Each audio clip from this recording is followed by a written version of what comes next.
The greatest story ever told.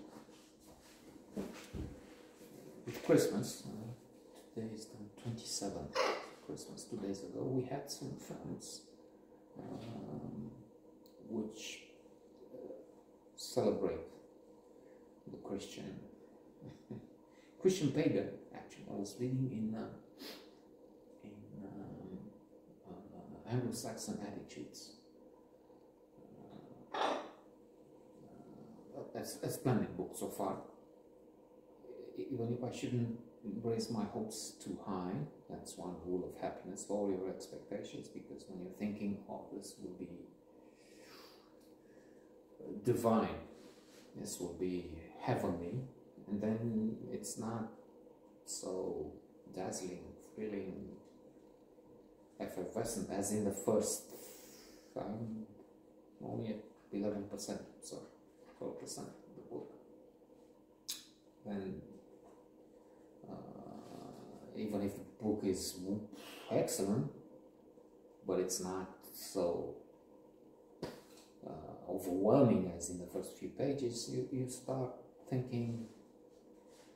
So I was reading that in order to get the pagans to join, the early Christians had made a lot of compromises, sold out. Christmas has a lot that is a way unrelated to the birth of the Savior for those who believe in it. I don't.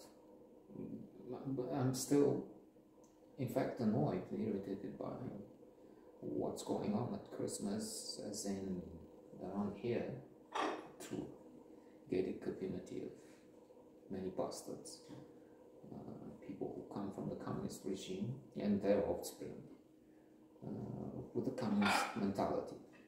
Some animals are more equal than others. All are equal, but George Orwell, animal farm.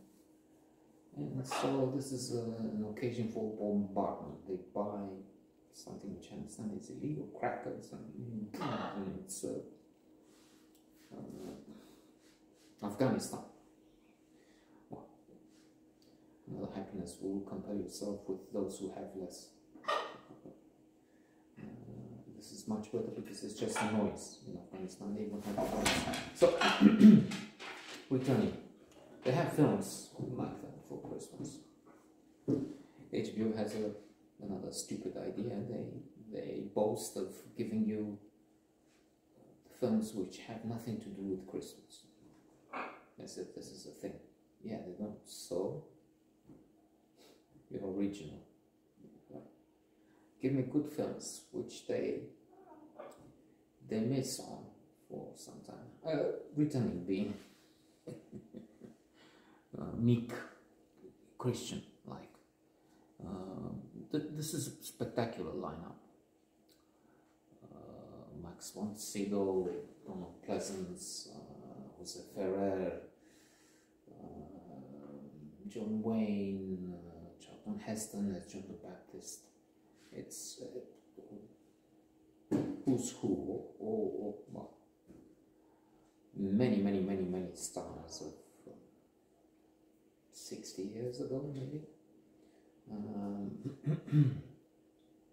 are in this movie, which is about the greatest story ever told about Jesus, his birth, the miracles. I was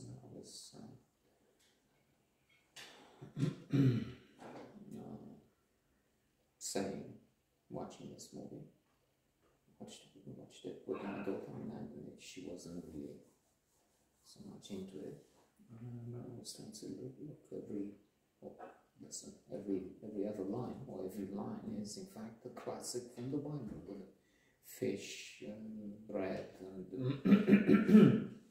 and the camel and the rich and the poor. The rich would be hard pressed to get into heaven. It would be as difficult as a camel going through the hole in the needle.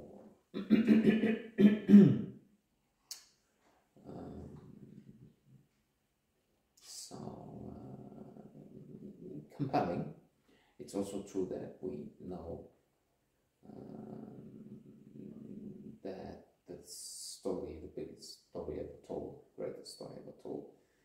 was not in fact written, told by contemporaries. It was written and changed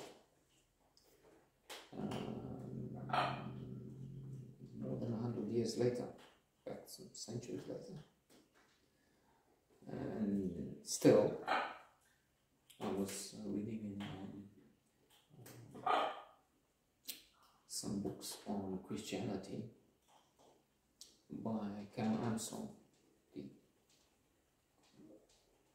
ultimate expert, I understand, on religion, not just Christianity, but the book on Islam. And she was saying creationists, fundamentalists, do more damage than atheists do to Christianity, because they insist on some nonsense, such as the world was created, humanity, all the rest, in the last 6,000 years, or the number of years that are written in the Bible. So they take the Bible ad literal. That's what it says. That's what it is. Instead, we should realize that at that stage, people were insisting on tales. There was a lot of storytelling, books and writing. Very few could write. Majority had, and it's the myth. It's the significance in the tales that matters, not the. You don't take it ad literam again, literally. You look at the metaphors, the significance.